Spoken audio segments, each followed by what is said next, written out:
Make sure you guys hit the subscribe button if you guys are enjoying the content that we're throwing up, and make sure you guys hit the like button if you enjoy the video. And yeah, let's begin.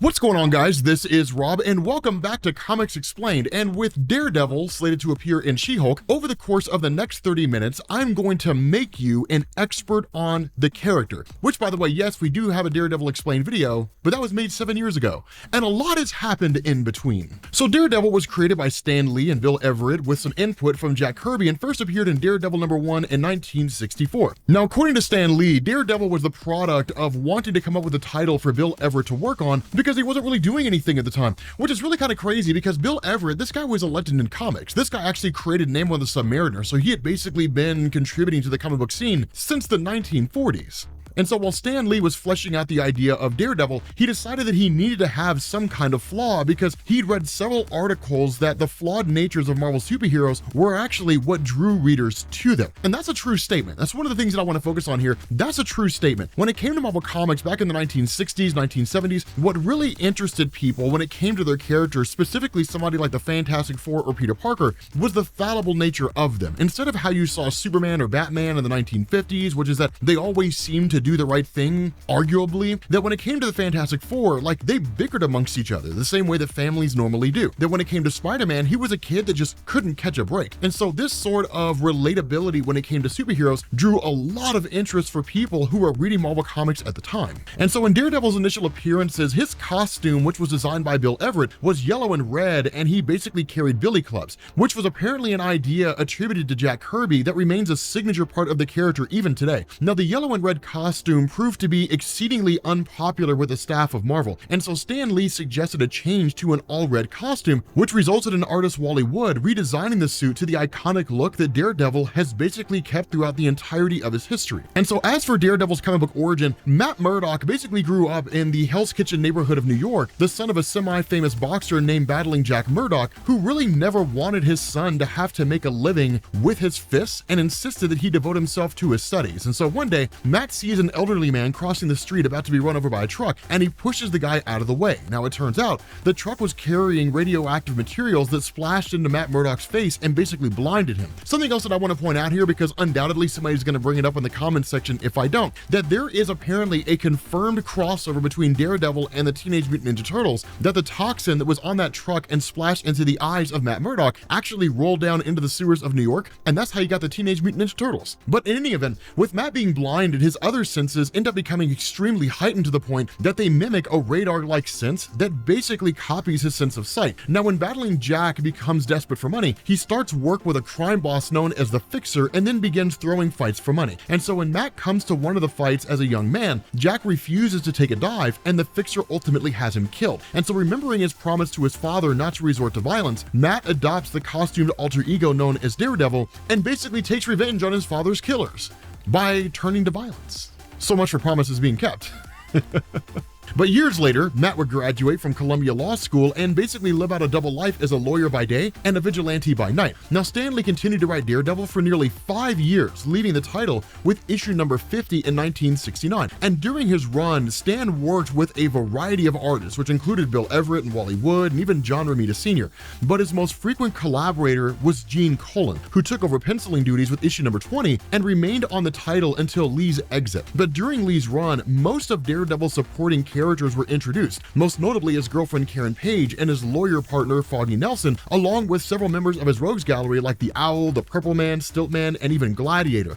But following Lee's departure, Daredevil was written by some iconic names in the comic book industry, which included Roy Thomas, Jerry Conway, Steve Gerber, Marv Wolfman, and even Jim Shooter. And although some of the introductions in that time included Bullseye, which was of course one of Daredevil's arch nemesis, none of these runs gained a whole lot of traction with fans. Now, there is a reason for that, and that's one of the things that I want to specify here. If we look at somebody like Jerry Conway, for example, Jerry's run in hindsight is considered one of the more interesting runs of Daredevil, but at the time it was rejected by a lot of Daredevil fans. And the reason why is because one of the things that Conway had done had been to actually move Daredevil from New York to San Francisco, and people didn't like that. People really were not a huge fan of that. They ultimately saw that Daredevil was born and bred in the city of New York, and even beyond that, it was one of those situations where people looked at the character of Daredevil and saw that with him and being in the city of New York itself, it put him in closer proximity to a lot of the other superheroes that existed there. And so by removing him from New York and putting him in San Francisco, the different crossovers that we'd seen with his character just didn't quite seem to happen all that much. And in fact, it made fans feel like Daredevil was basically an outlier. But in any event, Frank Miller ultimately took over as the penciler on Daredevil with issue number 158 in 1979. And at the time, the book was actually being written by Roger McKenzie,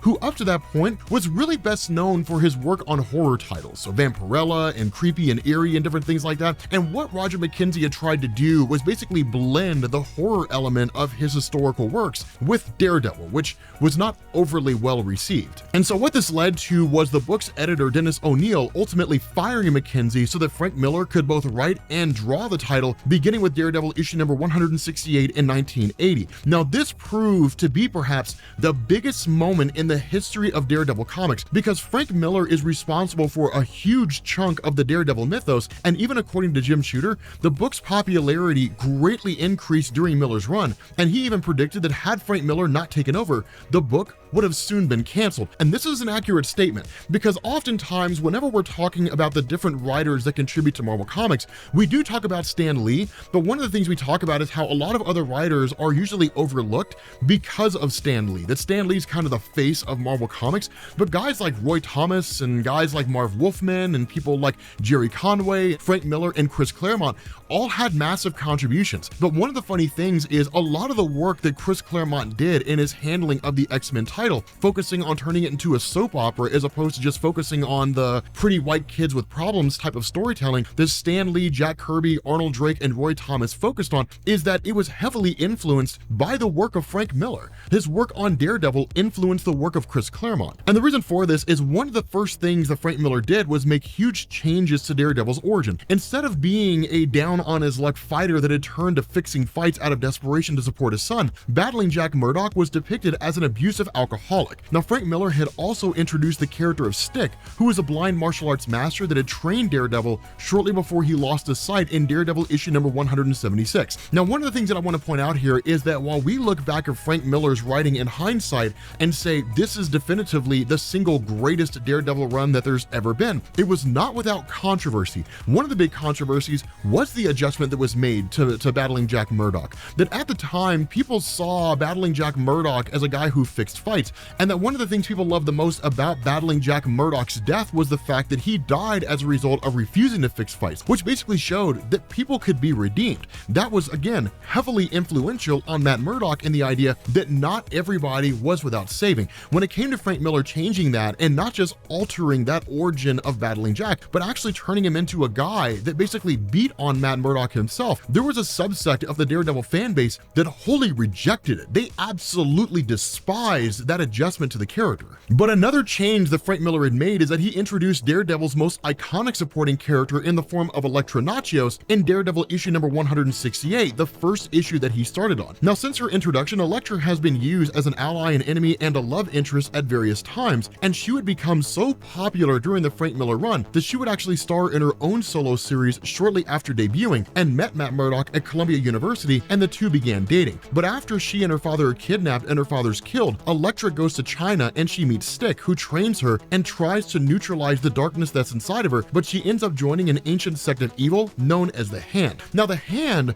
was another huge introduction during Frank Miller's run, and their significance cannot be overstated. Now, the Hand, which debuted in Daredevil issue number 174, are a centuries-old clan of ninja assassins that are devoted to the service of an entity known as the Great Evil Beast. Now, Stick, who of course again was the guy that trained both Daredevil and Elektra, leads a group known as the Cast, which is basically his own kind of antithesis to the Hand themselves, in order to face off and defeat the Hand. Now, although Elektra does eventually defect from the Hand and then battle them alongside Daredevil, the Hand has been one of Daredevil's fiercest and most frequent foes ever since their introduction. And in fact, the Hand has historically been so popular in Marvel Comics that other characters from Marvel were rolled over to be involved with the Hand. A really good example of this was the Enemy of the State storyline with Wolverine, where Wolverine was basically kidnapped by by the Hand and Hydra working together in order to brainwash him and then send him out into the world to kill differing superheroes. And in fact, that story was so popular that Marvel wrote a what if story where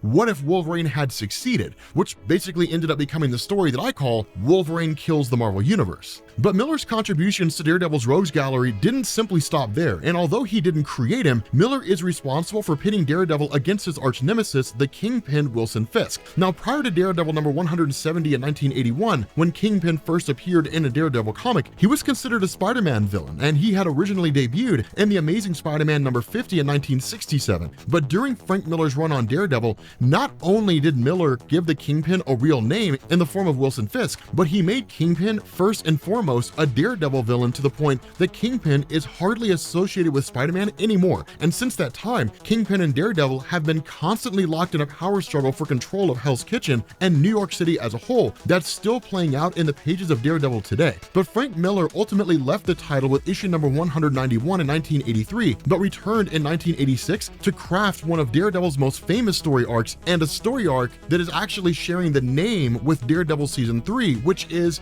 Born Again. Now, during this run, Matt Murdock's ex-girlfriend Karen Page resurfaces as a drug addict. He loses his law license after being falsely set up by the Kingpin, and he reunites with his mother, who he believed to have been dead, but now discovers is simply living as a nun. And so one of the things that I want to specify here is that this particular story in a lot of ways draws parallels with Frank Miller's work, The Dark Knight Returns. And despite the fact that it was written 3 years before The Dark Knight Returns, heavily influenced Frank Miller's run on that particular Batman story. But one of the things that I also want to solidify here is that Frank Miller's run on Daredevil is considered landmark because while it did take away the significance of Matt Murdock becoming who he was as a result of what could arguably be considered battling Jack Murdock's sacrifice, in a lot of ways, it humanized the character. It brought Daredevil down to a place where this was a guy that struggled with some of the most difficult things. There were times when he almost killed people over the course of that story. And in fact, following the death of Elektra at the hands of Bullseye in Frank Miller's run, Daredevil almost killed Bullseye. Now, the way that played out, just kind of a quick explanation here, the way that played out is the fight, really the kind of final fight there between Daredevil and Bullseye had actually been building up for quite some time, and it happened several times over the course of Frank Miller's run. But the death of Elektra at the hands of Bullseye, at the hands of Lester, was basically the final straw, right? It was the nail in the coffin. And that because of the fact that Daredevil had actually saved Bullseye on a multitude of occasions, Bullseye didn't want to be saved. And so he ultimately tried to stab Daredevil, which led to Matt Murdock letting Bullseye fall, and then of course he ended up being paralyzed. Now that leads to like a game of Russian roulette between the two of them, but the general point that I'm making here is that where Stan Lee and Bill Everett had focused heavily on what you could argue to be a more lighthearted version of Daredevil, Frank Miller's run was very dark and very visceral, and that's why people look at it as the defining run that laid the groundwork for everything we know about Daredevil as we see him written today.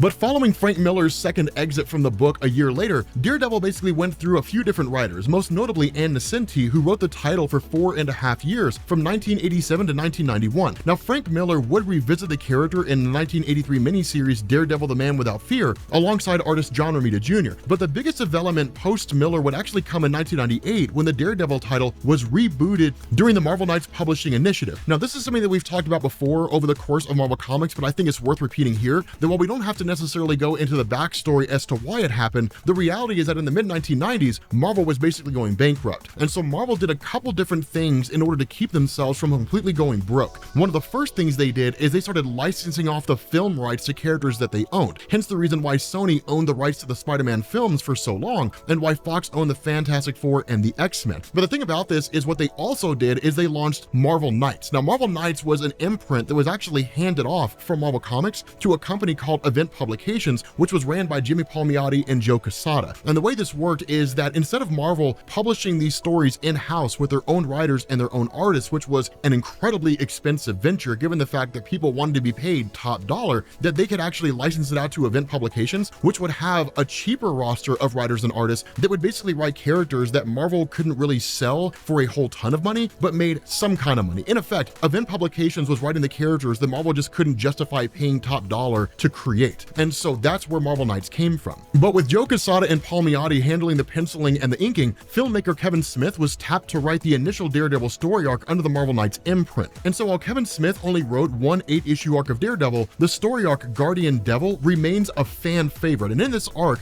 which is an incredibly dark tone, and in a lot of ways is a return to Frank Miller. This explored Matt Murdock's complicated relationship with his Catholic faith, as Daredevil was forced to take care of an infant that could either be a new Messiah or the Antichrist. Now, of course, Kevin Smith's story also sees the death of Karen Page at the hands of Bullseye, but this basically led us into the early 2000s when Daredevil's enjoyed some of the most consistent good writing of any Marvel title, with several critically acclaimed runs on the character, starting with Brian Michael Bendis taking over the title with issue number 16 in 2001 and continuing until issue number 81 in 2006. Now, Bendis' run is still seen as one of the best on Daredevil, due in large part to the art of Dave Mack and Alex Maleev, and an intensification of the rivalry with Kingpin, which ultimately sees Daredevil's secret identity exposed to the world. But Bendis' successor, Eric Brubaker, stayed on the title until 2009, and his run was also a hit with critics and fans alike. Now, in 2012, writer Mark Waid and artist Chris Samney took over the title, but by this time, because comics were consistently undoing things that had basically been done, Daredevil's identity is secret once again, and he's basically regained his law license. However, by the end of the run, he's basically forced to reveal himself as Matt Murdock yet again, which basically results in the state of New York disbarring him, which prompts Matt Murdock to move across the country to San Diego. Now, one of the things that I want to specify here is that the reason why things were being changed between 2010 and 2011 is because what you had in this 10-year window between 2000 and 2010 is you had what was called the Joe Quesada era, which has basically been met by a combination of revile and fan celebration. It really depends on who you're talking to, and it depends on what particular comic you're talking about. But Joe Quesada coming on as editor-in-chief in 2000 was basically his reward for helping keeping Marvel afloat by having or by launching event publications alongside Jimmy Palmiotti. And so that's why with Joe Quesada's run, what you saw was the first 5 years as editor-in-chief literally just breaking everything down, which was essentially him going through and dismantling things. So getting rid of the marriage between Peter Parker and Mary Jane Watson in Spider-Man One More Day, getting rid of 98% of the mutant population during House of M, initiating the superhero civil war, the death of Captain America, different things along those lines. And then for the second half of that 10-year run, it was the rebuilding phase. Messiah Complex, Messiah Wars, Hope Summers and the 10 Lights, all of which happened in the X-Men comics, the launch of New Avengers, different things along those lines. But in 2010, due to a series of controversies, specifically in Captain America, Joe Quesada was actually removed as editor-in-chief. He was elevated up to chief creative officer. So essentially they said, you can help with ideas, but you can't actually do anything. And then in his place as editor-in-chief came Axel Alonso, which actually initiated something called the Heroic Age. And the Heroic Age is basically where everything that people loved about Joe Quesada's run was continued on, and everything that people hated about Joe Quesada's run was basically eliminated. The only real exception being the marriage between Peter Parker and Mary Jane Watson. But having said all of that, getting back into Daredevil itself, I felt like that kind of bit of history needed to be explored.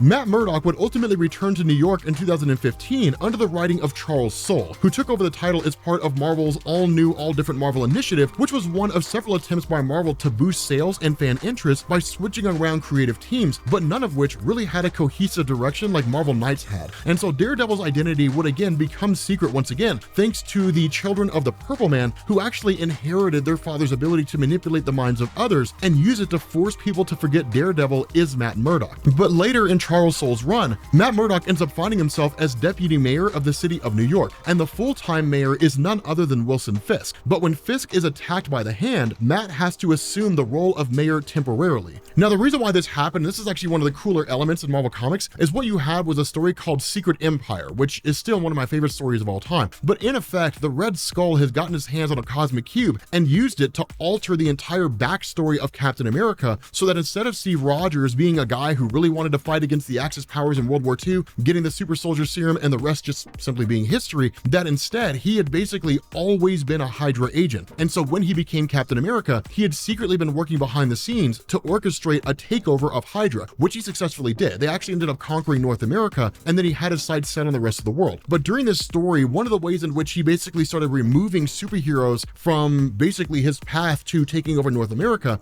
is he had a villain basically blanket the city of New York in dark force energy. Essentially, New York was just cut off from the rest of the world and encased in darkness. And so while you did have the superheroes, specifically Dagger, who was a superhero that had the ability to emanate light, while you did have her alongside the other superheroes trying to find a way out, Wilson Fisk was actually the one on the ground level keeping the average person safe from just general petty criminals and other criminals who were going through and trying to capitalize on the lawlessness. And so that's why when Secret Empire came to an end, Wilson Fisk was elected as mayor, because the people saw him as their actual champion, as opposed to the Avengers, none none of whom were protecting them from just ground level criminals. And so at the moment, the current writer of Daredevil is Chip Zdarsky, who took over the title in 2019. Now, Zdarsky's run actually started with Daredevil accidentally beating a criminal so badly that he killed him, and then he subsequently turns himself over to the cops and then basically goes to prison, but not as Matt Murdock, but as the costume vigilante Daredevil. And so with Matt Murdock in prison, Elektra ends up taking up the mantle of Daredevil and defends Hell's Kitchen from crime, and does so according to Matt's code of no killing, which of course is at odds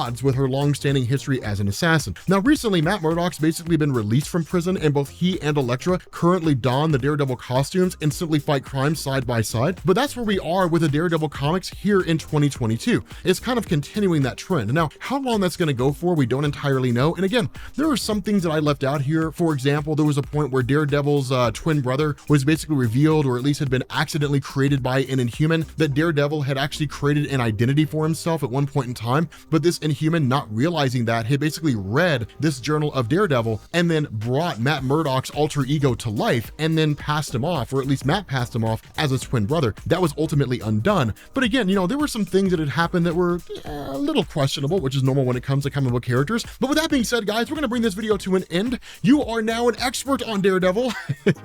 Go forth and join the conversations on Matt Murdock's character. But thank you all for watching, and I will catch you all later. Peace.